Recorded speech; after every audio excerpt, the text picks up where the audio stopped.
But this here, applaud to you guys. I mean, the NFL here, I have to document this to show the people at home how you guys do it. You do it better than us. I mean, tailgating is a hey man. Do you want to video? Awesome. Do you want to video him again and we'll get him going crazy? You know what? Absolutely. Some a little bit more audience. Awesome. All right, you're done. That's it.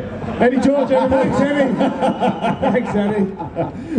Eddie, let's talk about you know, your career, and I think one of the things, you know, I just talked about it there. You were always available. Did you pride yourself in that fact that you were there week in and week out, and amazingly with the Titans, never missed a game? You know, I really didn't know what was happening. I guess I would say, hey, I got to be there every week. I just felt like no matter if I was injured, if I was at 50%, I felt like I was still the best player on the football field. I could adjust to do it. And I guess over time, my will to play was just there. You know, if I felt like I could walk and I could run, I could play. And that was my mindset. And you know, to play in the NFL, you only have a small window.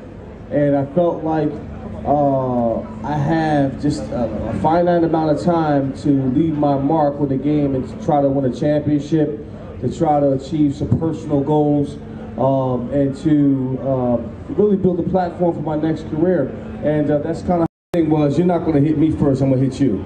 And that was the mindset. You know, I was hunting for defensive backs, linebackers, because of my size. I wanted to say, hey, you're going to have to deal with me for 4 quarters, you know, of punishment, and that would open up longer runs for me late in the game, and I could take over a game. So my thing was, I was setting up the first 3 quarters to take over in the 4th quarter by muscling guys and making guys miss and so forth. So it was a through some of those, that great linebacker who's been very vocal in supporting you for the Hall of Fame, hasn't he? Yeah, he has. Ray and I came into the league together in '96, and we were in the same division, and it was punishment. I mean, you had to know where number 52 was at all times, because he will knock your head off. So he knocked my head off a few times. I knocked his off. But it's like this, like in any great battle, you have 2 great competitors. It's always going to bring the best out in you as a man. You know, every time I played against Ray, it wasn't so much as getting ready for the physical part of it. It was the spiritual part of it. Because if you got your spirit, it was over. If they saw you cringe or flinch 1 iota, it was over. So you had to be engaged for 4 quarters, and even if it did hurt, or even if they did knock you out, you can't show it. The energy here is great. I mean, I'm looking out here, it's 85 some odd thousand fans. They love all the teams. I'm hoping that they cheer for my Titans today. How many Titan fans are in the building? Yeah? Yeah, y'all learn fast. That's right. That's what you want to hear. I like that. Yeah. But, what about the current Titans offense? Yes, sir. How's that been in that experience? It's been great. That wasn't my first stint. I did Shakespeare. I did Julius Caesar, Othello. I'm doing a reading of Richard III, November 17th with Nashville Shakes. So one of my goals is to come back and to perform. Get in the West End. That's the West End, at the Globe. So who knows? That's one of my goals, though. When you talk about Shakespeare and you talk about Richard III, you might not be aware that Richard III, one of our former kings, has just been found buried underneath a multi-storey car park in a place called Leicester. So they've actually found the remains of King Richard III underneath a multi-storey car park in Leicester. So all of a sudden he puts a different spin on the whole Shakespeare thing. And all these years he's been underneath a multi-storey in the middle of England. Do it, right. And apparently there was a battle nearby and he was fatally wounded in the battle. He was carried there on a horse. And the DNA testing. They did all the DNA and it's Richard III, exactly. Did they build like a nice little... No, the car park's still there. What are you doing here? They're still making They put me so in a car. I'm parking my Audi over Richard. Oh, Richard's down. You know how many cars there are these days? You need somewhere to put Just them. goes to show, Fletch, it's a nightmare getting out of a multi-storey car park. That's what it is. He's been in there. What have you charged him? How long have you been in there? I know, amazing. Yeah. 16 quid for 24 hours. by the Listen, way. I was going to ask Eddie Been in to there show since us. 1300 I was going to something. ask Eddie to teach us a few dance moves from Chicago, but sadly we're out of time. They're wrapping us up. So Oh yeah, that's something maybe for next another time, day. guys. Next time. Hey, this has been awesome, man. London, you're the best. Eddie Jordan. Take care.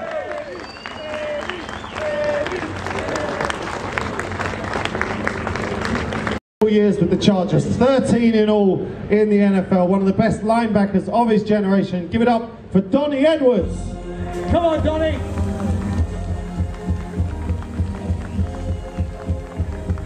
Fletch, try and breathe in a little bit. Hold the bellies in. In your case it works, in my case No, it doesn't really work work either. Yeah. Donnie, tell us about I think we talked about this yesterday inside Wembley Stadium. You had an incredible 5-year run with the Chargers. Ladies and gents, in 5 years with the Chargers, he had 732 tackles. How many? He was a Pro Bowler and All-Pro. 732 tackles. Yeah, That's a lot of collisions. That's a lot of collisions for sure. Wow.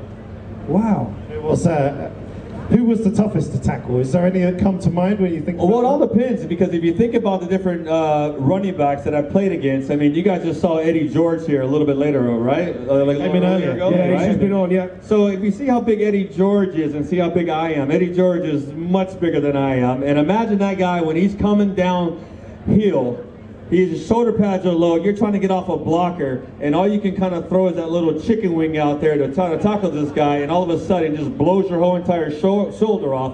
That's the kind of running backs that I face. And Eddie George is one of the toughest guys that I played when he comes downhill. But then in the open space, you got guys that are so good. I mean, LT is here. I mean, there's no one finer than LT out of the backfield, both running the ball and catching the ball at the backfield.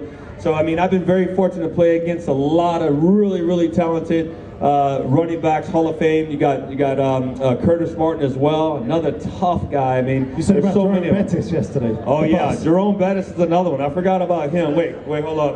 Let me check Trying my to block finger. him out. Oh no, that's not supposed to Yeah, go that thank you, way. Mr. Jerome Bettis. And that's what happens when you stick your hand out there. You try to grab a little bit of his jersey. Just doesn't happen. I'm not that strong to hold that big 291 running back down. So you said you've lost weight since you played, but you weren't a big thumping linebacker, were you, in terms of some of the other guys? So did you have to have a good technique? Yeah. Did you have to have a good technique, and did you have to kind of have an all-round game to you? Because you're one of the few players in NFL history to have more than 20 career interceptions, 20 sacks. You're in the 2020 club, as they call it. Did you have to kind of have a different sort of game? Yeah, well, I mean, I had to get dirty when I had to get dirty, because when you're in the box and they're running the ball straight at you because they think that, okay, this guy's light in the butt, he's 230 pounds, we're going to try this guy out, right? So I just try to outsmart him a little bit, you know? So I try to, like, read the play ahead of time and kind of get a jump on the offensive guy. So as soon as I see the offensive line start blocking down, I know it's a lead play or something, and I'll be 3 yards in the backfield before the fullback even gets started. So I try to use that to my advantage and trying to use my size, because I'm not big in terms of like my position, but if you're smarter and you can get lower, you can anticipate the plays, you can be San Diego. Sorry? It's LA. Los Did I Angeles. say San Diego? You did, yeah, I just Hold thought I'd that, pick you it's up on Die it. Hard.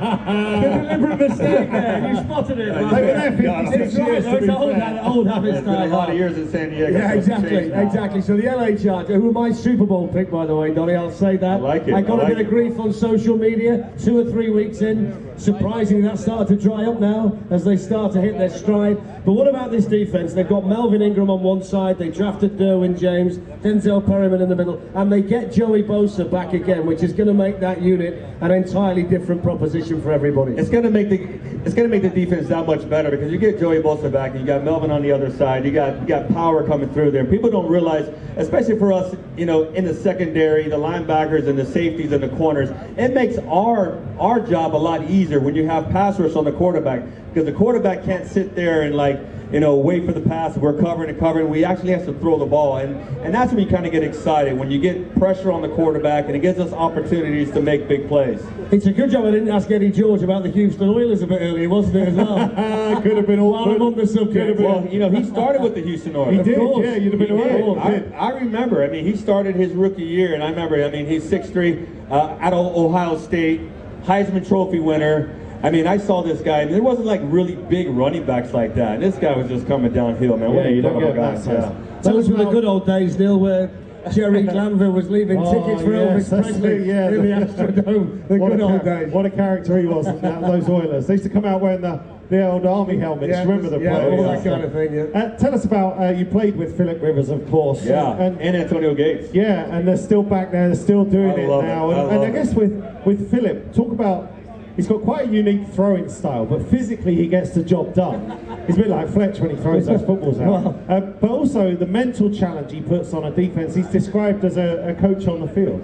Yeah, he's super smart. He spends a lot of time in the meeting room watching film. I mean, those quarterbacks that are so successful like Philip, and they put a lot of time watching film and understanding the plays and knowing every single person on the offense, their job, their responsibility, and also the defense. Because when you can anticipate what the defense is doing, you can be a better quarterback. If they're in zone, or you can make the checks, and people take that for granted. But Philip's always been that type of competitor. I mean, I've been with him since his rookie year, and to see him develop to the Hall of Fame quarterback, the future Hall of Famer that he is just remarkable. And have you heard him on the sidelines when you're in a game, how he chats to the other team and the drawing?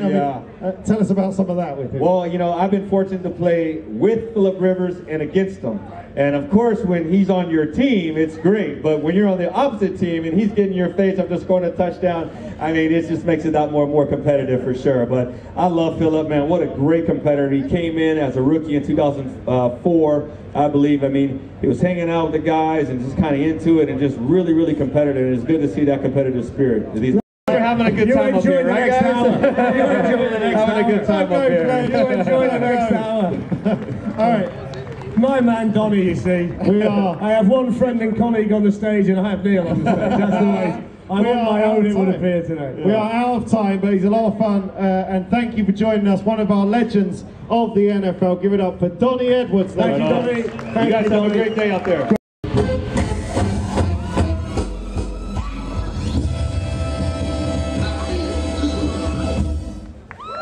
Give it up for the Charger girls.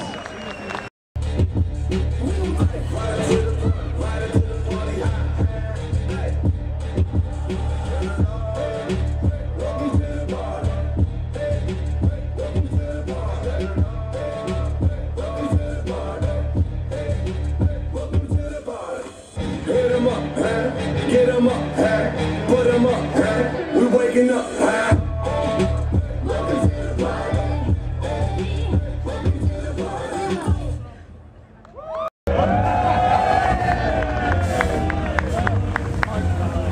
Just get to it, Rob, if you can share it. Sure. So, I've coached in the league for 18 years, and if you look on a stat sheet, I've got one tackle. I made one tackle, and it was against the great LaDainian Tomlinson. So he's got about 150 yards rushing against us. Sorry, you Raider fans out there, but we were getting our tail kicked, kind of like last week. And but anyhow, so I'm just ripping all our guys. We got 9 guys up there. We can't put any more up there to try to stop Tomlinson. So I'm just ripping them, singing, okay, we're going to do something better. Second half, we'll be okay. Comes out first running in the second half. He rips us for another 15 yards, and he's coming out of bounds right next to me, and I lower the boom on him out of bounds, and he falls. I'm like, yeah, that's right. And he's like, Coach, you just tackled me. I said, that's exactly right. I go, if they're not going to tackle you, I will. Did he remember it when you saw him backstage? Oh yeah, he brought it up. Did yeah, he? No, he's a man now. He's a great player, and all you Charger fans out there know just how wonderful he was. Right. Yeah, Anthony Lynn is a Bill Parcells disciple, and he's also a Rex Ryan disciple. My brother coached. They coached together for 7 years, and they led the league in rushing for 5 of them. So Anthony Lynn brings a genuine. He's a genuine guy. He's tough. He's smart, and both these teams have great character. They play like their coaches play themselves. They're tough. They're never going to be out of any game. They're in every week, and they're special. What does he want to see in there to make sure that he knows he can make as much of an impact as possible on the Patriots team? Well, I tell you what, there's an old saying there in New England. They don't want the best 53, they want the right 53. So that's a saying. They want to make sure they got the right guys. And the right guys for New England, there's 6 core values that he tells that you don't look at any players if they don't have all 6 of them. First one is smart, tough, competitive, selfless, hardworking, and football's important. So that's what they want in players. If they don't have all of those, then they just move on. And it is literally a checklist like that. You guys had that checklist, and it never changed, did it? No, it's been that way for since I was there. And the great thing is that you get to play in front of all these thousands of fans. You get to coach in front of them. There's nothing like it, and whether you're doing everything to win, but even the losses when you get booed and all that, man, it just feels right. It's good. You love to be in the arena, and I mean, I've never seen anything like this now. This is amazing here. So I feel like busting in a song. You got the jacket for it? I do have the jacket. I'm ready. Neutral. Well, actually, I was Chargers. I'm rooting for my nephew. Then I realized I think it's also Titans colors, so yeah, I'm a neutral guy. Fletch, the first time Rob sat next to me in the studio, I thought the monitors had gone wrong. I didn't know what was going on. To be fair, when he heard you speak, he thought the auto cue had gone wrong, so you had something in common that day. I'll set him up, you knock him in. All right, we are out of time with the great Rob Ryan. You can watch him tonight on Sky Sports. He'll be breaking it down as ever. Watch these guys later, absolutely superb. Rob, great to see you. Thanks for your time. Hello, UK.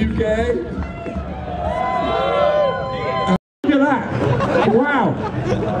I mean, I've not got the biggest hands in the world, but Javon has. I mean, that's outrageous. Look at that. Imagine being the quarterback, the kind of complete package, and it was something that we hadn't really seen much of in the NFL when you came in. Yeah, pretty much. You can say I took the league by storm. Like, I hit the ground running because, first of all, I played a different position in college. I played linebacker in college.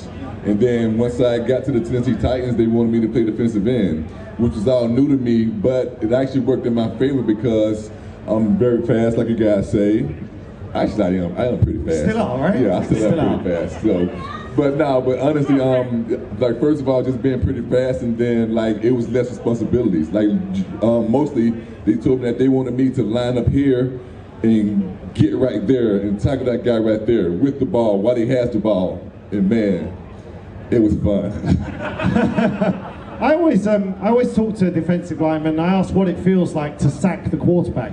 And so many of them say, well, you appreciate it because it's so hard to get there. Not for you. 133 career games and you had 74 sacks. What a return. Oh man, I wish I could have got a few more. But like, definitely, like, getting to that quarterback, it's fun. Like, I try to tell people, it's like, I don't know, I guess it's like maybe that huge meal that you've been just waiting on. You're just really hungry.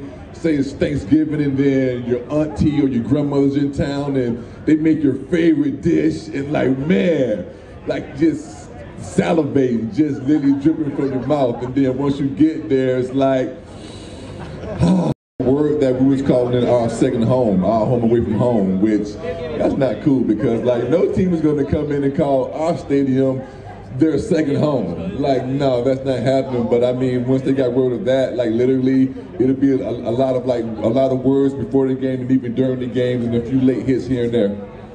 330 sometimes even 350. So literally giving up at least 60, 70 pounds. So you know what?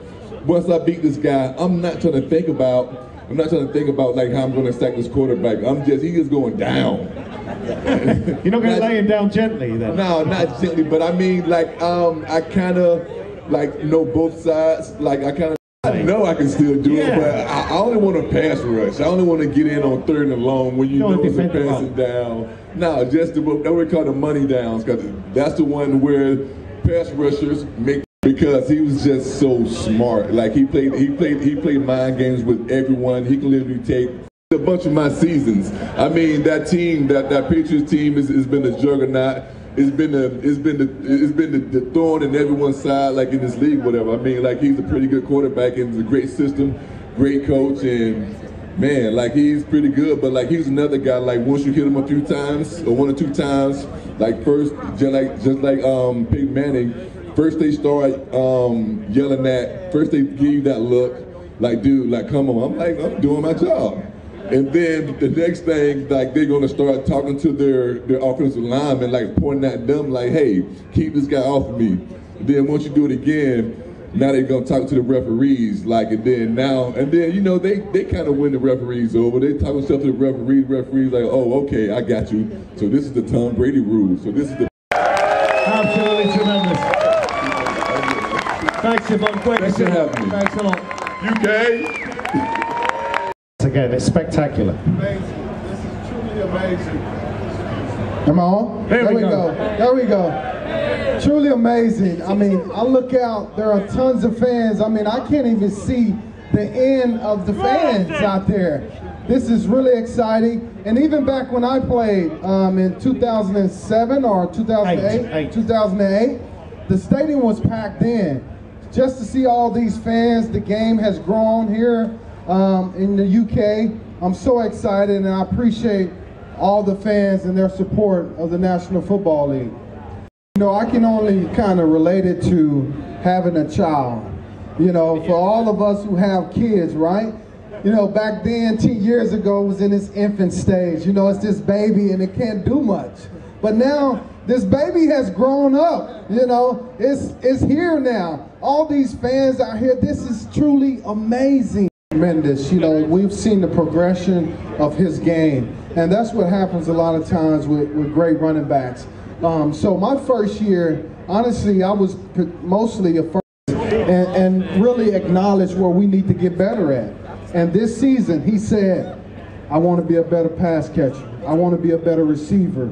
And he's done that, so I'm proud of him. We see lots of running you have to have to your body. Your diet, you know, nutrition, massages, chiropractor. And I'll take it one step further to give you evidence of what I did. So all the years I played, all the carries, I've never been operated on, never once had a surgery, not once. And it's because of my dedication to my body. I was so disciplined in what I ate on what day in America. And so the grass is very low because there's real fast guys in the southern part of the states, right? I mean, that's where most of the speed come from. I'm serious. Most of the speed come from the southern state. The big guys, they're in the upper part of the states, the Midwestern, the big country-fed, corn-fed guys. And they keep the grass thick. And so when us fast guys go up to the Midwest, they grow the grass out because they want to have an advantage. Well, I hear soccer is like that. Yeah. They grow the grass sometimes to stop the little fast guys. In the AFC, you know, you have 3-4 teams maybe that have a legitimate chance of making it. In the NFC, there are 6-7 teams that are all good, and they all can have a chance. So if this is the year, I mean, the Patriots, Kansas City, can you say Jacksonville? No, after the last couple of weeks. But the Chargers, without question, will be one of those teams. And to win in the NFL, you need a franchise quarterback. 10 years ago, Philip Rivers was in there. He may be just as good today, if not better, than he was in there. He's off to a fast start. Tell us what it was like to play with him. I'm only going to be here for the first quarter. I've got to go off and work later, but can't wait to see Philip Rivers in there. It's fun to watch. And it doesn't always look right when he does it either. No, I mean, he's the unorthodox throwing. You know, sometimes it's from here, sometimes he throws his sidearm. That's just his style. But I'll tell you, one of the most competitive guys that you ever will be around. And here's the other thing. The guy's extremely smart. He can see something on the field that happened one play, and it might not happen until later in the game. He'll know it. He'll see, oh, I saw this earlier, and he will make that team pay. The son of a coach, so you know he's very smart. He's a coach. He coaches his son back in the States. And so a guy that just I enjoyed playing with. He was fun. You know, he talked trash to the defense, which we all love. But I just can't wait to see. Last year starting 0-4, what was 2-3 wins were lost by field goals. Now we do have a field goal kicker, so I'm extremely excited. And it's reflecting. All day, but we're getting the dreaded wind up of death signal from An Sarah. absolute NFL legend on the stage here. Give it up, LT.